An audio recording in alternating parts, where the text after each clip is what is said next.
Hello everyone! তোমরা সবাই কেমন আছো? আশা করি তোমরা সবাই খুব ভালো আছো আর আমিও খুব ভালো আছি। চলো আজকে তোমাদের সাথে একটা ছোট্ট মিনি ব্লগ শেয়ার করি। আর আজকে আমি বানাচ্ছি চিংড়ি মাছের ভর্তা, বাটাও বলতে পারো।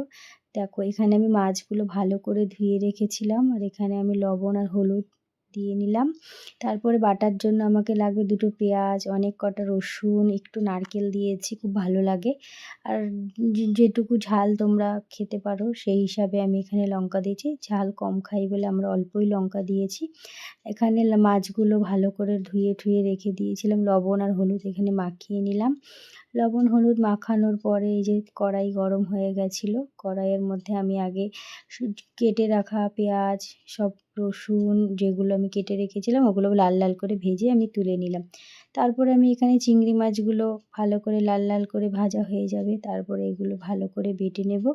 আর এই যে সব কিছু মিক্সিতে পিষে নিয়েছি। আর এই যে রাত্রে বিট রুটি আর রাতের ডিনার রেডি। দেখো বন্ধুরা কেমন হয়েছে সবাই কমেন্টসে জানিও।